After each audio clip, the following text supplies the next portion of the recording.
Welcome to this week's WTOL 11 Weather Impact. I'm meteorologist Matt Willoughby, and this week we're breaking down how drought conditions are impacting Northwest Ohio agriculture. Now, of course, we did see the rain this past week, but still causing some impacts, as of course we do need to play at least catch up with those rain showers and those crops as we go throughout the next couple of weeks. So as we look at that drought monitor, as of this past week, we're in at least that 1 out of 5, which is abnormal drought across most of our areas, and especially those places where we have the corn and soybeans out in Wood County up to Fulton County and even Lenawee County as well for this past week. So still seeing those drought conditions out there, likely going to change as we go throughout this week. But as we widen the picture out across Ohio, we have some extreme drought out there into southern Ohio, and that's at least into southeast Ohio as well, just south of Columbus and just south of Cambridge into Parkersburg and well into West Virginia. So this has been a problem at least throughout the summer, where we've had those hot conditions and also those dry conditions across the summer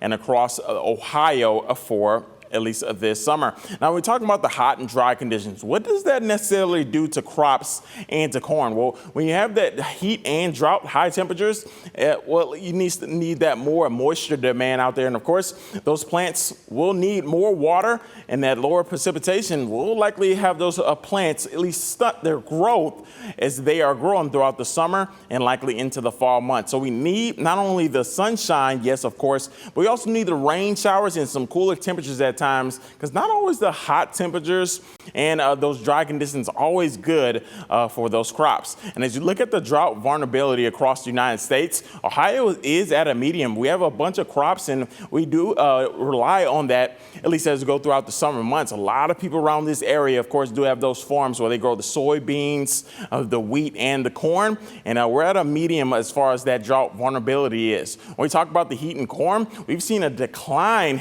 in corn, at least throughout this 21st century. And we're talking about bushels per acre, about 0.45 is what we've seen so far this year. So we've seen some impacts with this throughout the entire 21st century. Now, we talk about those natural disasters. So as far as drought can be actually one of the costliest disasters in the U.S.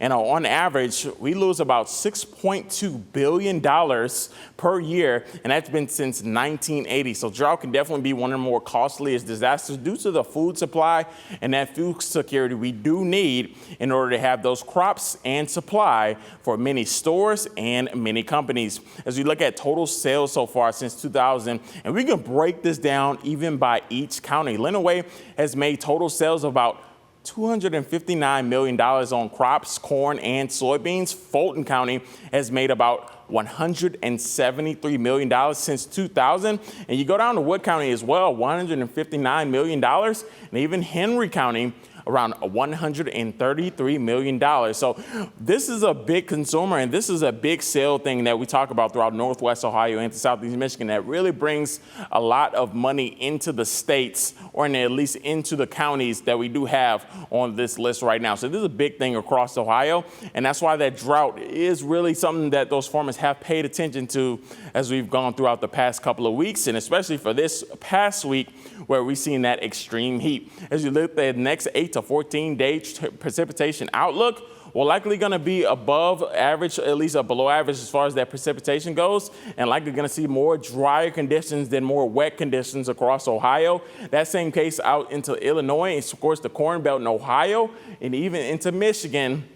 Likely at least going to see some drier conditions as we go throughout the next couple of weeks. Now, we got to keep our crops safe as we go throughout many years and to keep that global food security as well. But the extreme heat will continue to have that impacts if we do see the global warming continuing. And of course, the impacts to global food security as well will likely impact that if we just can't get those crops good planted and of course harvest as we go throughout the fall months.